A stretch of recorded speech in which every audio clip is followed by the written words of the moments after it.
Hola, ¿qué tal? ¿Cómo están? Les habla Martín de los dos relojes. En el video anterior vimos lo que eran los números complejos, vimos esta idea geométrica que hay detrás, que era como intersectar el eje real y el eje imaginario. Y hoy día vamos a ver cuáles son las formas de representar ese número complejo y cómo podemos tener intuición sobre las operaciones dentro de los números complejos. Ok, entonces habíamos visto que una forma de representarlo era lo que se conocía como forma cartesiana, que era simplemente hacer la analogía con los puntos de un plano cartesiano y en vez de escribir la coordenada 4,3 escribíamos el punto como 4 más 3i. ¿Ok? Entonces, ahora le invito a pensarlo de otra manera. Más que pensar estas cosas como puntos, podemos pensarlo como vectores. Esto será particularmente útil cuando queramos hacer operaciones entre ellos. Entonces, surge la pregunta. ¿Podríamos representar este vector con la punta de la flecha en el 4,3? ¿Podemos representar este vector de alguna otra manera? Porque piensen, lo que estamos haciendo acá para representar este punto es decir, me muevo 4 unidades por el eje real, luego me muevo 4 unidades por el eje imaginario. Entonces, ¿habrá otra manera de llegar a algún lugar?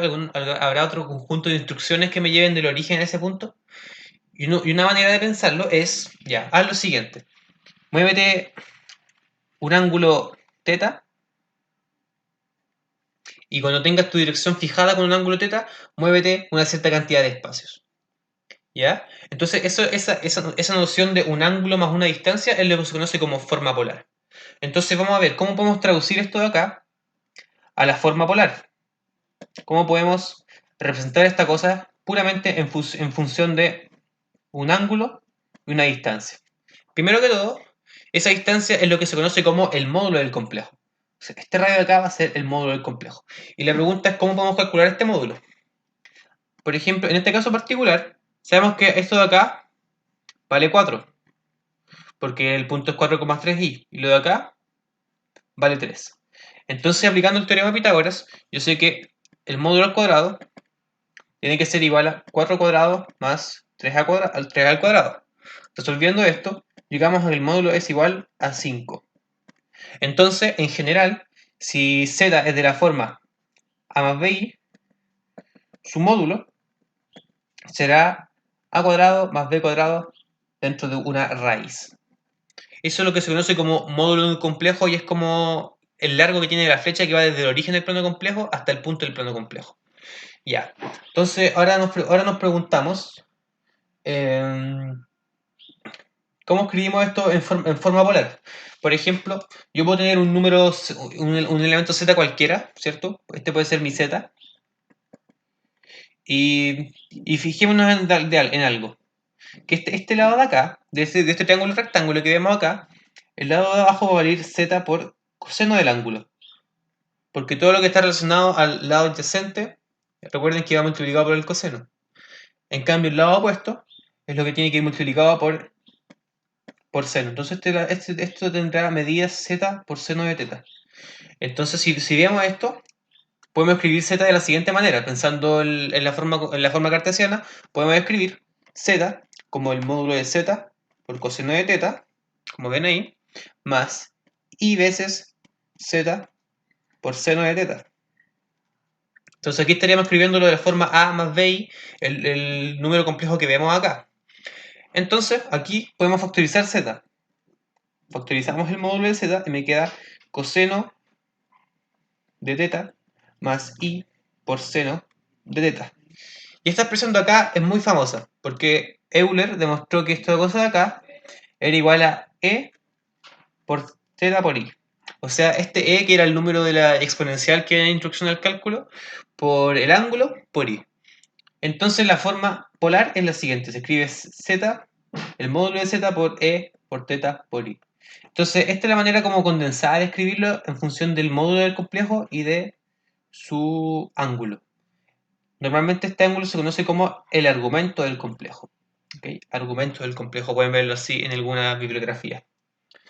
Entonces, esa es como la noción de que hay una forma polar. Y es muy importante que tengan en cuenta esta desigualdad. De hecho, esto de acá se llama la fórmula de Euler, o Euler. ¿Ya? Entonces nos podemos preguntar, ya tenemos estas dos formas de representarlo, tenemos la forma de cartesiano como por coordenadas y tenemos la forma polar, que es más como de módulo y ángulo. ¿Y de qué nos sirven estas cosas? Bueno, nos sirve para tener la intuición geométrica. y nos sirve para sacarnos un 7 en el control también.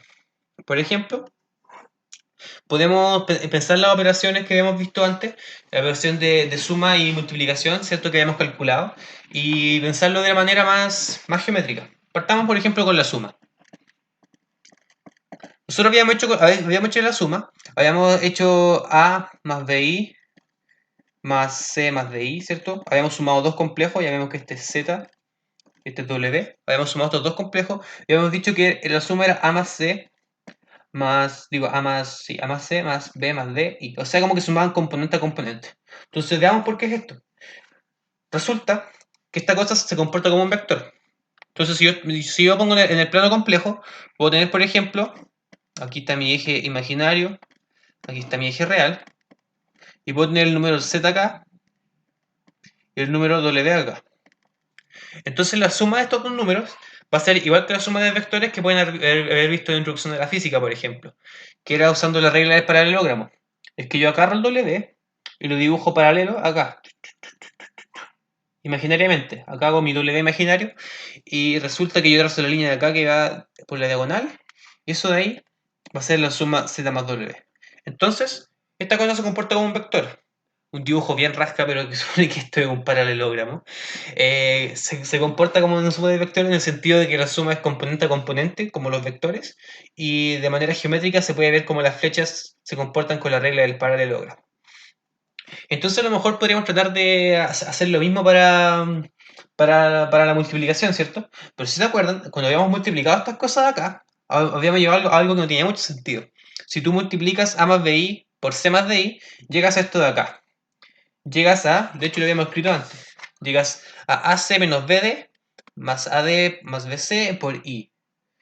Y esta cosa de acá no tiene mucho sentido, como que está la A con la C revuelta, hay un signo menos y no tiene mucho como intuición verlo como de acá. Aquí era claro porque estamos acostumbrados que los vectores se suman componente a componente, pero cuando veamos esta expresión de acá, no tiene mucho sentido. Entonces, ¿cómo podemos visualizar la multiplicación si esto no tiene ningún sentido? Y la forma es con la forma polar. Entonces, ahora vamos a ver cómo la forma polar funciona. ¿Cierto? Si escribimos esto en forma polar, podemos escribir que z va a ser igual al módulo de z por Euler elevado a algún ángulo por i, ¿cierto? Pongámosle, por ejemplo, que z tiene este ángulo, voy a ponerle ángulo θ1, ¿ya? Entonces esa sería una forma de escribirlo. Entonces, geométricamente, si nos situamos acá, sería acá el eje imaginario, ¿cierto? Imaginario, eje, eje real, y el z sería algo que está por acá. Entonces acá tengo al z y tiene su ángulo θ1, ¿ok? Y escribamos ahora el W. W sería módulo de W por E por su ángulo 2 por I, ¿cierto? Entonces hagamos como que el W este es algo que está acá. W, ¿ya? Entonces podemos tener acá, este va a ser el ángulo θ2. Y ahora, ¿cómo se comporta la multiplicación? Veamos, si yo multiplico Z por W, multiplico esto por eso, me va a quedar lo siguiente. Me va a quedar el módulo de Z por el módulo de W por E elevado a θ1i por E elevado a θ2i. Resulta que aquí tenemos una multiplicación de potencia. Y aquí se cumple, como esperaríamos, que la multiplicación de potencias de igual base es la base a la suma de las potencias. Entonces esto de acá me quedaría z módulo de W por Euler elevado a θ1 más θ2 por I. Ya. Y si ustedes me preguntan, esto a mí me hace mucho más sentido, porque si se dan cuenta, lo que está diciendo que esto que es cuando yo multiplico dos complejos es lo siguiente. Lo que resulta que sus módulos se multiplican, z por W, y sus ángulos se suman. Entonces, hagamos algo. Por ejemplo, si z tuviera módulo 2 y W tuviera módulo 3, entonces al final terminaría con un vector de módulo 2 por 3, o sea, 6. Y el ángulo ese sería el ángulo θ1 más θ2. Hagamos, por ejemplo, θ1 está acá, θ2 está acá, quería como algo por acá, ¿cierto? Si esto fuera θ2, esto de acá sería θ1 más θ2, bastante feo el dibujo. Esto de acá sería el producto Z por W y el módulo de este bicho de acá sería 6. Entonces, esa es como la forma intuitiva, ¿cierto? Acá se me sumaron los ángulos y llegué a este vector de acá y el módulo de este vector es el producto de los módulos de los otros dos vectores. Entonces, esa es como la forma de pensarlo. De hecho, podemos seguir extendiendo un poco esta idea de los números complejos en la forma polar. Podemos, por ejemplo, pensar cómo represento el número i en la forma polar. ¿Ok? Resulta que el número i está ubicado en el siguiente punto del plano complejo. Tengo acá los reales, tengo los imaginarios y tengo acá arriba el i, ¿cierto? Tengo justo en el eje vertical el i. Ya. Entonces resulta que el i tiene un módulo 1 y acá hay un ángulo de pi medios o 90 grados. O sea, tengo que i va a ser igual a Euler por pi medios por i. ¿Ya? Entonces esto es una manera súper interesante de pensarlo, porque dense cuenta de algo. Porque puedo preguntarme qué es lo que hace i. O sea, cuál es el efecto de multiplicar algo por i. Si yo multiplico algo por i, el efecto que tiene es que multiplico por este Euler. Y este Euler elevado a un pi medio tiene el efecto de rotar un número por pi medio o 90 grados. Y fíjense que como esto tiene módulo 1, no afecta el módulo. Entonces cualquier complejo que yo tenga, por ejemplo tengo el complejo z acá, y yo lo multiplico por L elevado a pi medios por i, o que es lo mismo que multiplicar por i, la cosa que va a hacer es que va a trasladarlo 90 grados, o sea, lo va a rotar 90 grados. Eso es como la idea que tiene. Entonces, si se dan cuenta, esto de acá sería z por i. Si se dan cuenta, este comportamiento ya lo habíamos visto antes, pero no de una manera tan geométrica, no lo habíamos visto tan explícito. Esto lo habíamos visto en el primer video, cuando vimos las potencias de i. ¿Ya? Entonces, fijémonos. Si yo tengo acá mi plano complejo, hagamos que tengo i acá, ¿cierto? Ya. ¿Qué pasa si yo multiplico por i? Si multiplico por i, llego a i cuadrado. Y recuerden que multiplicar por i es moverse 90 grados. Entonces yo me movería 90 grados para allá y terminaría acá, justo en el menos 1. Ya, hagamos de nuevo que yo multiplico por i. Me muevo acá, termino en el menos i. O sea, me voy moviendo 90 grados de nuevo. Multiplico por i nuevamente, me muevo 90 grados y termino en el 1. Y después multiplico de nuevo y termino en el i. ¿Cierto? O sea, cada vez que multiplico por i, o sea, cada unidad de potencia de i va siguiendo este patrón que habíamos visto antes, que era el patrón de i menos 1 menos 1 i. Entonces aquí tienen como una forma visual de entenderla y de qué viene, y al final cuál es la motivación detrás de que hayamos elegido eso, porque yo el primer video les dije ya, vamos a hacer que este número i al cuadrado me da menos 1. ¿Y por qué? ¿Y por qué elegimos eso? Porque resulta que este concepto de que i al cuadrado sea menos 1 al final lo que hace es que como que encierra el concepto de rotaciones en el plano. ¿Ok? Entonces al final, la multiplicación, o sea, al final, la idea detrás de todo esto es que podamos hacer cosas que roten en el plano. Entonces, esa es la noción que tienen que tener ustedes. Cuando ustedes ven un Euler elevado a un pi medio i, es un número complejo de rotación, por decirlo así. Y entonces ustedes saben que esta cosa, cada vez que multiplica algo, va a rotar. Y se va a cumplir esta cosa que es bastante mágica, la verdad. Ya, pero no estamos como moviendo muy en la volada igual, ¿cierto? Con toda esta cosa geométrica está un poco... No se ve muy útil, a lo mejor se ve lindo, pero no muy útil. Entonces vamos a algo más práctico, por ejemplo. Si quisiéramos, por ejemplo, hacer transformaciones entre sistemas de coordenadas. Por ejemplo, si yo quiero pasar de polar a cartesiana. Si yo quiero pasar a polar de cartesiana, ahí es relativamente simple, porque la forma polar, por ejemplo, es z por Euler elevado a teta por i. Eso va a ser el módulo de z por coseno de teta más i seno de teta. ¿Cierto? Eso lo sabíamos por la fórmula de Euler. La fórmula de Euler me dice que esto es igual a esto.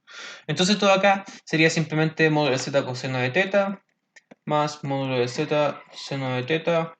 Y aquí me faltó el i. Entonces ahí pasamos de la forma polar a la forma cartesiana súper simple. ¿Ya? La forma lo que es más complicado es pasar de cartesiana a polar. ¿Y cómo lo vamos a hacer? Lo vamos a hacer con nuestro ojo clínico, ¿ya? Vamos a hacerlo siendo muy atentos a las cosas que estamos viendo. Por ejemplo, podrían hacerme así como, decirme como, ya, transforma el número 1 más raíz de 3 por i, que está en forma cartesiana, transfórmalo en forma polar.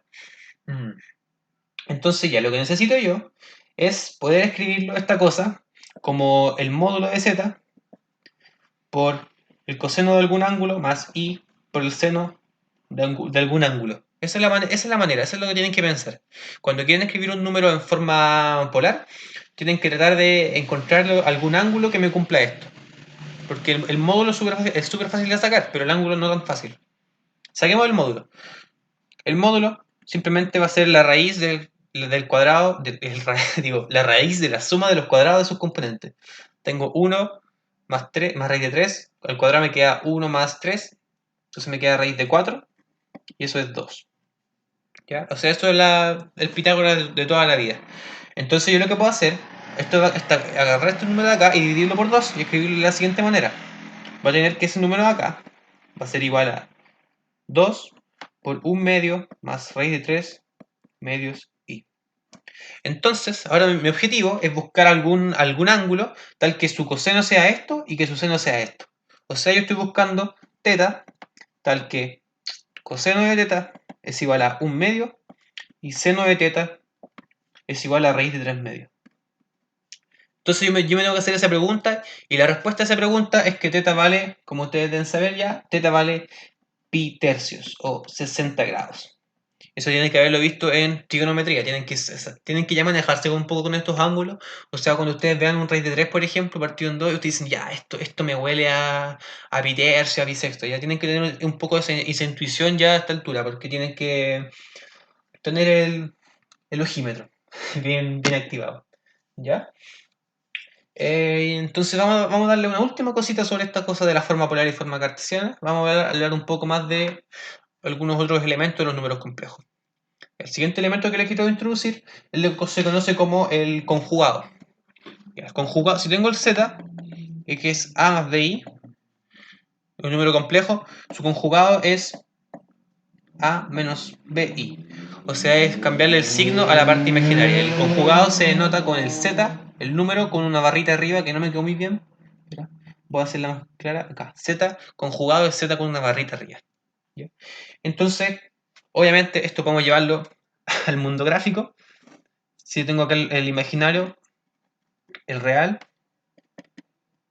y tengo acá mi complejo z, ¿cierto? Que es como un vector. El conjugado sería cambiarle el signo a la coordenada b, o sea, la coordenada imaginaria que está acá, ¿cierto? Es como cambiar el signo a esto. Y si le cambio el signo a eso de ahí, me quedaría para el otro lado. Entonces como que se me invierte todo acá, como que se refleja. Eso sería como z conjugado. ¿Ok? Entonces, si nos damos cuenta, este ángulo es teta, y este ángulo de acá tiene que ser menos teta. Entonces es súper simple darnos cuenta que si tengo el conjugado de la forma z por algún ángulo phi por i y te calculo el conjugado, va a ser el módulo de z por e a la menos phi por i. Entonces todas estas cosas lo deducimos súper simple porque aquí cambié la letra, debería ser teta en vez de phi, pero filo. La cuestión es que viendo esta cosa geométricamente, podemos intuir fácilmente que el conjugado del número va a ser el Euler, pero al ángulo opuesto, porque estoy al final rotando para el otro lado nomás, ¿cierto? Y los ángulos para allá se miden negativos. Entonces, eso un poco. También podríamos, por ejemplo, hablar del opuesto de z, ¿cierto? Hablar de el menos z. Eso es simplemente menos a menos bi. Y sería como correrme para acá, o sea, invertir los dos ejes, ¿cierto? O sea, es como invertirme respecto al origen. ¿Ya? Y una propiedad también súper importante es que todos tienen el mismo módulo. Se ve de la figura que son, digo, más o menos de la figura porque no está tan buena, pero que son flechas con el mismo largo. Entonces podemos decir que z igual a menos z igual a z conjugado. Ya. Entonces eso es como lo más básico. Y de hecho también podríamos escribir esto acá como el menos z, podemos escribirlo como el módulo de z por Euler, algún cierto ángulo, ¿cierto? Si lo vemos de la figura, tengo aquí el ángulo θ. Y lo que hice yo es que el ángulo lo corrí, lo roté, un ángulo de 180 grados o un ángulo de pi. Entonces puedo escribirlo como θ más pi, ¿cierto? Entonces esa otra manera de intuirlo que es θ más pi, ¿cierto? Entonces la idea, el punto de este video al final, es lo que quiero llegar, luego de estos casi 20 minutos de video, es que tienen que tener la intuición geométrica porque salen las cosas mucho más simples.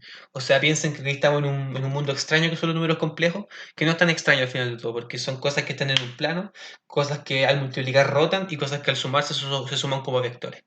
¿Ya? Está muy ligado a todo lo que es trigonometría, como podemos ver acá, con esta fórmula súper importante, que también podemos ver que sale esta cosa mágica de la periodicidad de las potencias del I, porque estamos rotando todo el rato. O sea, Entonces, ojalá que este video le haya servido, que hayan servido con algún conocimiento y ojalá que les haya servido para tener un poco de intuición sobre esta cosa, ¿ok? En el siguiente video vamos a seguir dándole con cosas geométricas, con cosas más intuitivas, vamos a ver lo que son las raíces de la unidad, que son cosas que sirven para extender un poco más esta idea de las cosas geométricas, un par de propiedades más, que es útil para resolver ecuaciones y cosas así. Entonces, nos vemos en el próximo video.